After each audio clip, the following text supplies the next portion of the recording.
Why is this happening? Leandra, look at a calendar. The dreaded DNF, the did not finish ultimatum that all of us absolutely hate, but can feel very refreshing unless you're one of those who refuses to ever DNF. And if you are, well, we are not built the same. Welcome to my DNF check-in, where I talk about all of the books that I've DNF'd so far in 2024 and reflect on some of the trends that are coming from that. What am I learning from my DNFs, if I'm learning anything?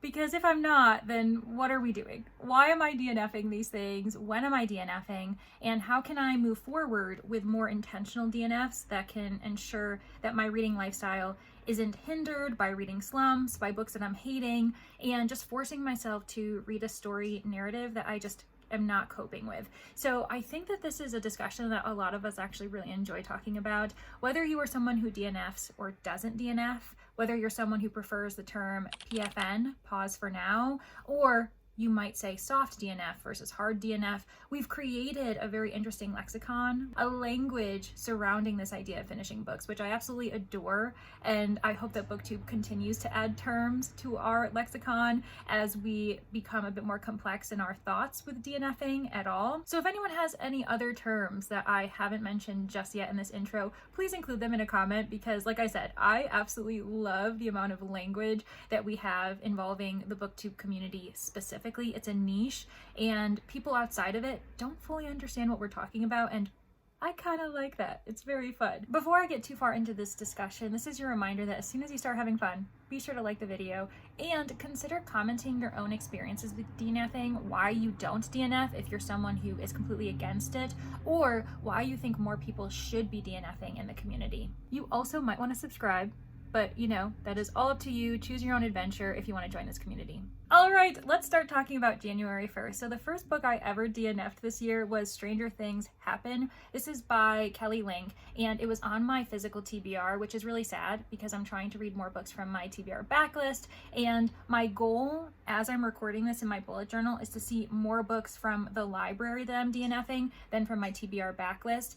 So then I feel a little bit more confident about what I've purchased, about my purchasing choices, and knowing that I'm not just buying these books and realizing that they're not for me too late. So this one was a bit sad, but I really only got 18 pages in. I believe I didn't even get past the first story, or if I did, I DNF'd after the second story because this was a short story collection. I'd had experience with Kelly Link before and it was really great, which is why I didn't feel as worried about buying a book however many years ago by this author again. And it was physical. It seems to be the trend where I am DNFing audiobooks more frequently than physical, but this one I only had the physical copy, and I don't know, it seems strange to listen on audio to short stories. I'm not sure if it would just be because there's one voice narrator, I'm sure, and then there's this weird mix of different characters with every story, but you have the same voice. So I've never really tried an audiobook for short stories. But the main reason why I DNF'd this one was just because there was some explicit content that made me uncomfortable. There was a suggestion, and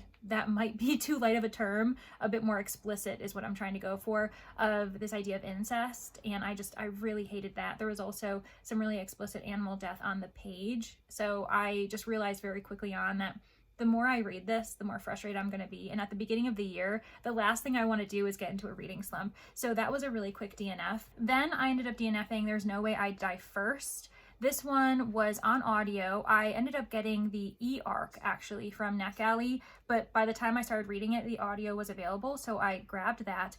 And this one was a YA horror. It's a slasher, and I was really excited when I first requested it, mainly because I was coming off of the high of Clown in a Cornfield, which I remember really enjoying last summer. I believe it was last summer. And it just ended up being a bit of a disappointment. What really sucks about this title is that I did soft DNF it last year, and then I finally decided to pick it up again once I had the audio, thinking that maybe I was in the right place. Maybe before, when I had soft DNF'd, it was more of a me situation. It wasn't the book's fault, but I didn't get much further. I ended up DNFing at 35%, so I only got a third of the way through, and oh boy, The reason why I DNF'd this one was just because I had already been having issues up into a certain event happening. It was a big disappointment when I had to DNF it, mainly because I had such high hopes for it, but the characters were so privileged and they were really insufferable. None of them were likable, and I feel the need to at least be able to root for one person, the main character, our narrator, at least the POV we're following, and I couldn't even do that because she really frustrated me. The final straw, though, was the fact that we had this killer clown running around this mansion. People were hiding, trying to stay out of sight, and our main character and her love interest, who she did consider sacrificing, interesting, they were hiding in this closet, and the clown came in. It was like a walk-in closet, looking around, couldn't find anyone, and what he decides to do, rather than leave or like search a bit more thoroughly, he pulls down his pants and he shits in one of the bags, like a purse, in front of these two characters. And I'm just like, why is this happening? So that just was too much for me. I hate fart humor, any type of like humor involving like bodily fluids, of like pooping, peeing, and you will see that there's another book on this list that I ended up DNFing for the same reason. The final book that I ended up DNFing in January was Death Under a Little Sky. This was gifted to me by the publisher. I got a physical finished copy, and I really wanted to love it. I really wanted to finish it so I could provide this really thoughtful review of it. So that's also why I ended up DNFing so late. I DNF'd at 198 pages. I read nearly 200 pages, and I think I also felt the pressure of vlogging my experience with TBR-a-thon when I was hosting that readathon in January, and I just knew that this was slowing me down, that I wasn't really enjoying it, and I wasn't really connecting with the characters, so I had to do what I had to do. So 3 DNFs in January, which then led into 2 DNFs for February, and one of them ended up being for a vlog, and I was really disappointed that I had to DNF it, but I could feel a slump coming on if I tried to finish, and that was Spells for Forgetting. This one is really well loved. The author, Adrienne Young, is very well loved in BookTube, and I'd never read anything by her before. I had been recommended Spells for Forgetting because there is some mystery element to it, but unfortunately the magical realism surrounding this world just really kind of slowed me down. I realized that magical realism is a very tricky genre for me to appreciate. There are some books that I have enjoyed that include it, but I don't think it's worth the risk when it comes to possibly recommending me books in magical realism, because I don't know, I'm very picky and I can't really explain it, but I felt like this one was a bit of a slog. The storyline was quite slow for me, and I knew where it was going, that I wouldn't appreciate it, that I wouldn't like it. And in fact, after DNFing it at 72 pages, I had the physical copy from the library, I did end up going in to try to spoil myself. I read reviews telling me basically what happened, and I was very happy that I DNF'd it because I wouldn't have liked it.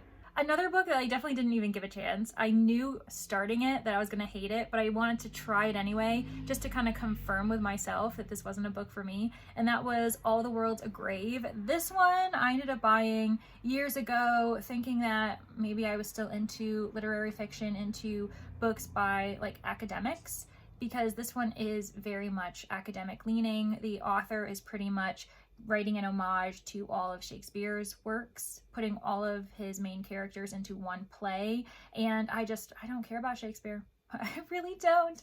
So I ended up only getting 36 pages in and was like, no, yeah, we're good. I think I even read to page 36 just so I could get a certain prompt completed for Bookemon, and I'm still participating in Bookemon, but I'm so far behind in tracking anything I read that it is kind of just a thing that exists for me. But I should get back into that, but that's an aside. So in the first 2 months, I ended up DNFing 5 books, 2 of them from my TBR backlist, 1 from the library, and 2 that were ARCs or gifted finished copies from publishers. And that leads me into March, where I DNF'd 4 books. So in March, I ended up DNFing 1984, and I don't even have marked how far I got, but I want to say maybe it was 50 pages or so. I didn't get very far, but I was reading the physical copy while listening on audio, and I just got really frustrated with how much the characters hated women. I felt like this was weirdly indicative of what the author was thinking at the time. There was just this one woman who was really villainized, and it made me uncomfortable, some of the objectification surrounding her as well. And I just thought, why am I forcing myself to read this classic that honestly probably hasn't aged well, even though the certain political sentiments I found really fascinating and I appreciated. I just couldn't get past the fact that it was being overshadowed by the horrible depictions of this one woman, and I didn't need to continue. So I DNF'd that one, which sucks because that was for a book club kind of bonus read with the B&K book club, but I couldn't do it. I then ended up trying 2 other books that were for certain reasons why I even picked them up. I was trying to figure out what books to pick for my host favorites for the Amazing Readathon. I really wanted the goal of having books that matched both of the kind of bonus prompts, which included an LGBT plus confirmed author and a book that was within our genres for our team, so horror, thriller, or mystery.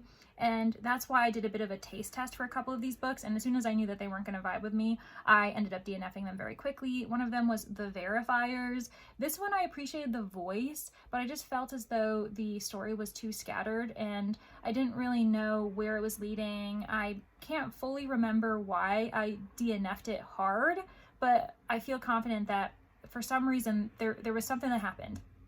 I don't know what it was, but I was like, no, I'm not going to continue. And so I DNF'd it at 19%. So I was about 1/5 of the way through, but I don't think I ended up liking it for some reason, which is also interesting when it comes to how ephemeral our memories are for certain DNFs. Like some, I'm like, I will never forget why I DNF'd this book. And other times I'm like, why did I DNF it? Should I give it another try? Probably shouldn't. Then we also have the DNF of Their Vicious Games. This one's a YA, and that likely leads to the fact of why I definitely wasn't interested. In fact, I DNF'd it at 3%, which some of you might think, like, why are you even logging this? Like, should we even count that as a DNF? And I'm of 2 minds. I think that depending on how like visceral the feelings were for why you DNF'd, you can log whatever you want. There have been books where I've like, read a page or 2 and just been like, yeah, no, it's not for me. And I think that doesn't need to be logged for my personal bullet journal. But if you've like, gotten into like a couple chapters, especially depending how big the book is, 3% is still you getting some type of feel of the narrative. And it just felt too YA for me. And in a similar vein of, it reminded me of There's No Way I'd Die First, another YA horror that leans some thriller, which I think that's what Their Vicious Games are. I think that one's thriller leaning. I could just feel that this wasn't working for me. Then I also ended up officially DNFing Dune. This one I got 25% into through the audio, and I don't understand why it's so well loved. Like, I get why it's respected and appreciated because it is among the pillars of sci-fi that have led to a lot of inspiration for current sci-fi writers, but I was very bored by the narrative. I also was very tired of reading a book written by a man in which the man has to be the chosen one. In fact, the woman who is chosen to give birth has like purposely chosen her gender in this world because she knows that only a man could be like the chosen one. And I was like, okay, fine. So yeah, it was really convoluted, and I think it's a bit overdone, but I mean, if you like Dune, you like Dune, so keep on keeping on to those who do. Interestingly, in March, all of the books that I DNF'd were from the library, so that's kind of nice to know, although it also suggests that I'm not really picking up too many TBR backlist books at that time, and I really wasn't. But then in May, I only had 1 DNF, and that was Murder Road. This one's by Simone St. James. I had read 2 books by her before, and both of them were 2 stars. I know you're thinking, Leandra, why would you try this author again? I don't know. It was an interesting premise, and I wanted to see if she's grown as a writer, and I kind of seen that she hasn't, at least as far as like what I wanted to see in the narrative. It was really funny. I actually was inspired to DNF because a character in the book was reflecting on some of the crazy things happening, being like, you're trying to tell me that I need to believe that XYZ and everything else happened? Like, that's crazy. And I'm like, you're right, that is crazy. Why am I reading this? Like, this is completely unrealistic. And so I DNF'd. So thanks to that character, and I was listening to that one on audio. Then in June, I had 2 DNFs. So remember, this was during the Amazing Readathon. I definitely have books in that month that I should have DNF'd, that I wish I had DNF'd, but because of the competition, it just kind of inspired me to keep pushing through some of these books, and that led to, spoiler, a reading slump in July. So the 2 books I ended up DNFing in June, interestingly, were both middle grade horror. So 13s, I DNF'd that at 72%.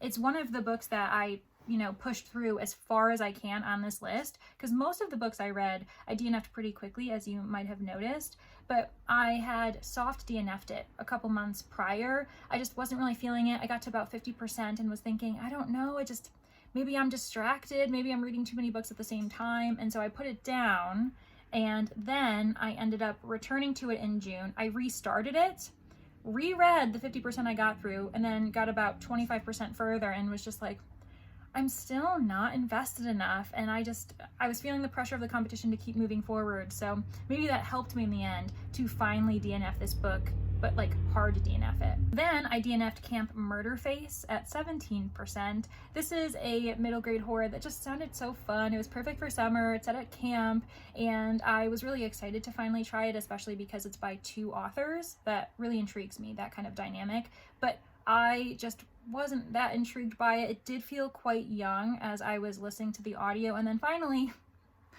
very reminiscent of There's No Way I'd Die First, there was a fart joke in which some character pulls down his pants and farts through a fan, and I was just like, no, I'm done. I am done here. And so I had to pick a different book, and this was actually for a prompt that was for one of the cities, so I really did have to read a book for it, and I think I'd already DNF'd 2 books for that prompt as well, so I was feeling a little bit stressed, but obviously it was the right choice for me. And then finally we have July. So in July so far, we're obviously halfway through, or we're actually much further than that. We're at the end of July. Leandra, look at a calendar.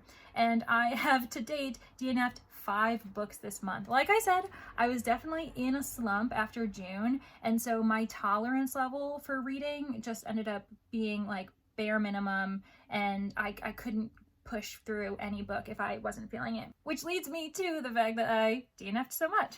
So one of them, which was really disappointing, was a buddy read with Danny. It was actually our first buddy read that we both ended up DNFing, and we've read some really bad books, but we also have pushed through them, and I think we regret some of those decisions. So we're getting a lot better about being honest with ourselves and with each other, being like, I'm not going to continue this. And fortunately, we both had the same feelings of that. So it was a short walk through a wide world. I feel bad for Danny because it was a really highly anticipated read for her. It was compared to Addie LaRue, which is one of her favorite books, and I have never read it, and I personally don't have an interest in trying Addie LaRue, and this experience didn't help me, even though Danny's very adamant that those 2 books are not the same and that it's kind of a mismarketing ploy by, the publisher for those comparisons. But I ended up getting 28% through the audio and ebook I was immersion reading. It was just so ridiculous. The amount of summarization going on in this book and the lack of answers, the kind of convenience of this character not really being able to remember certain elements to her backstory, to her age of when things were happening.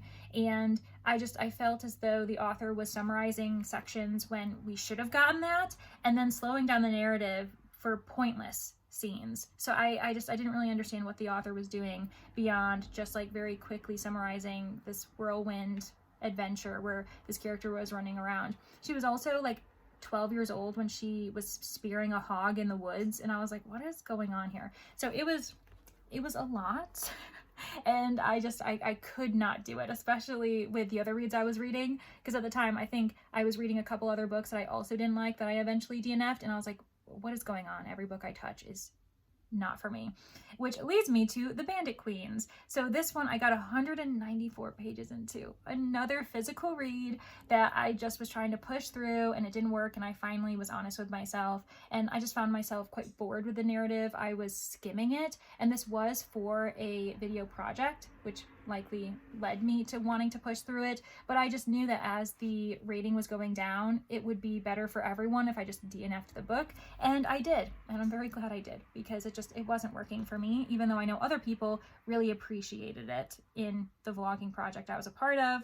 Then I DNF'd Beaches, Bungalows, and Burglaries. This was a cozy mystery, a part of the same project for The Bandit Queens, which, as you probably can predict, didn't go great, but I DNF'd this one at 4%. I think this was the turning point from, trying a couple other reads this month, already having DNF'd 2, and I was just like, I don't have time. I don't have time to keep giving these books chances and then eventually DNFing them. So I DNF'd at 4% very quickly with the audio, and this one was mainly because there was a really creepy like love interest going on, and not that it was a romance, it was a post-romance kind of experience, but the main character was reflecting upon her marriage to a man who was 61 and she was 25, and she was adamant that she was in love with him, and there was a whole Ponzi scheme thing, and his decisions almost led her to jail as well, so it was obviously like a really ridiculous situation.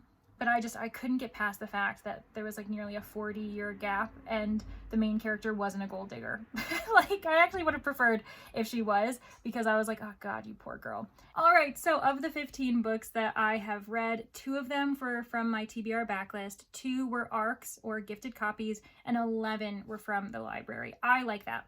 I would rather have most of my DNFs come from the library rather than from any other source, mainly because that means, 1, I didn't waste my money on a book I'm going to DNF, or I didn't waste my acceptance of a publisher sending me a book, of wasting the author's time when it just didn't work out for any of us, and I unfortunately can't promote their work because I DNF'd it. So the library is ideal, so I really like those numbers. Of the format, I DNF'd 5 physical, 9 audio, and 1 that was like an audio and ebook immersion read.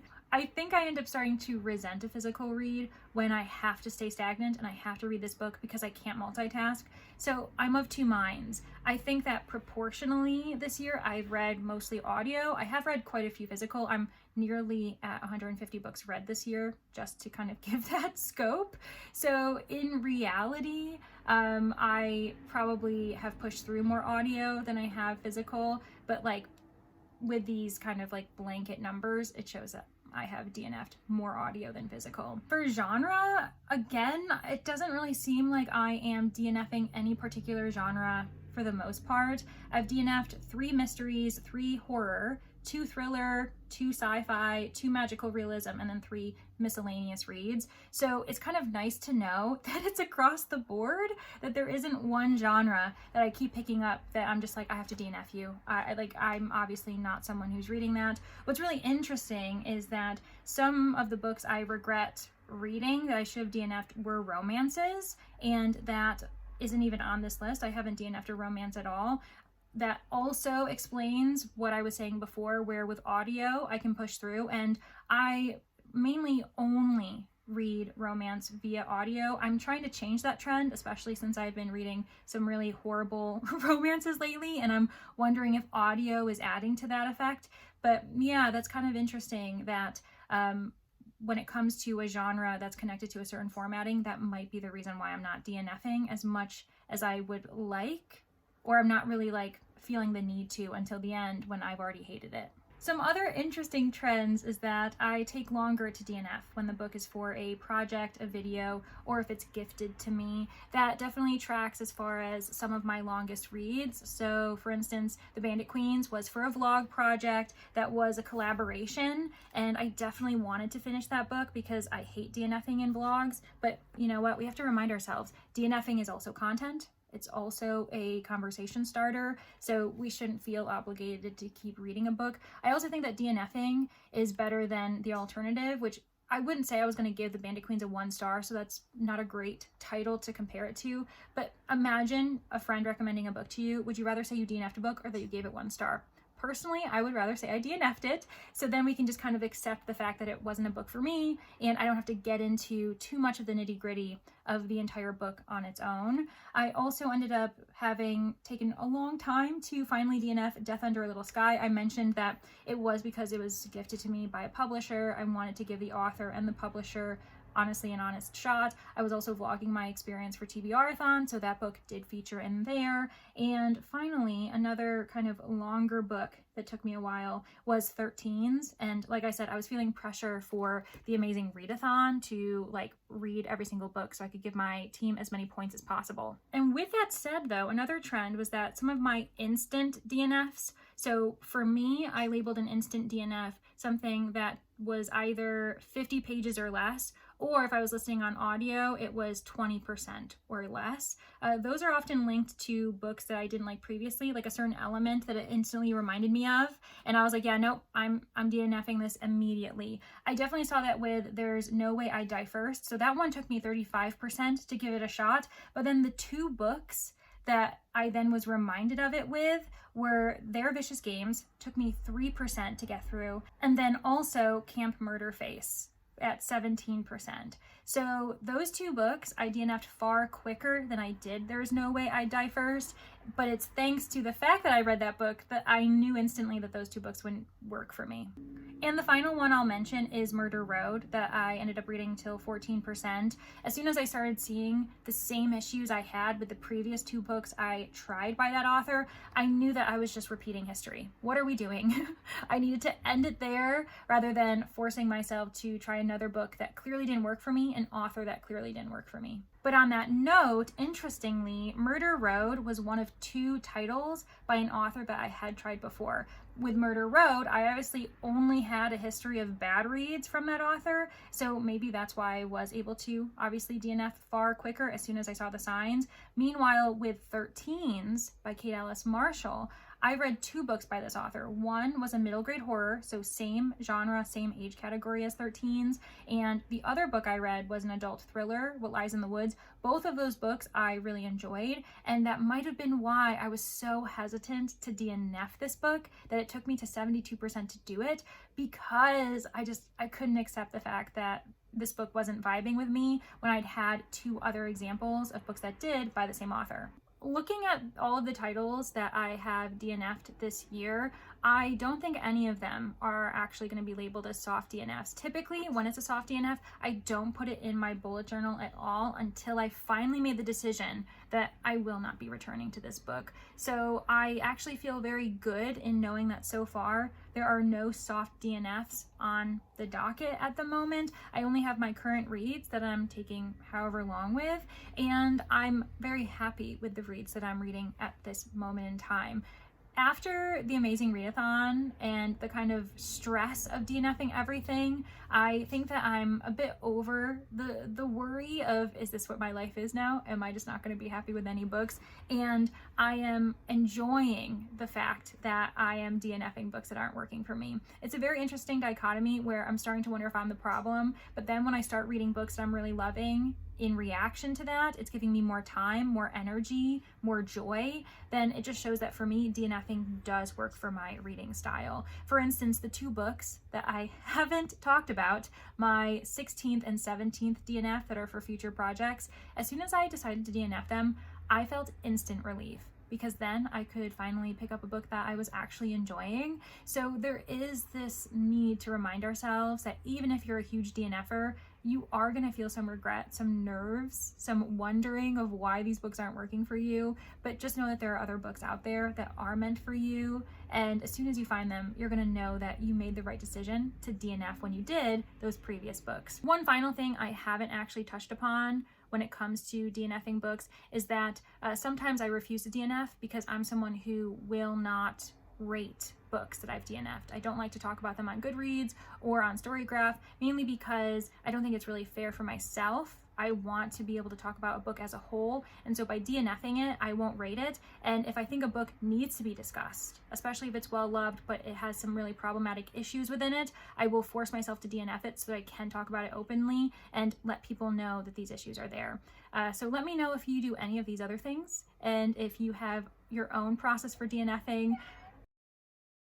There definitely wasn't just a cat sound in the background alerting me that I was late in returning to sprints. Anyways, thanks so much for getting to the end of the video. Thank you for liking, for subscribing, or for commenting your own thoughts on the process of DNFing, if you're for it, if you're against it, or if you have a very unique way of ensuring that you're DNFing with purpose. And thank you so much to my Manor guests. I really do appreciate your continued support. Whether you are a sleuth, a witness, a suspect, or a corpse, you are all so lovely, and I really do hope to see everybody in the next one.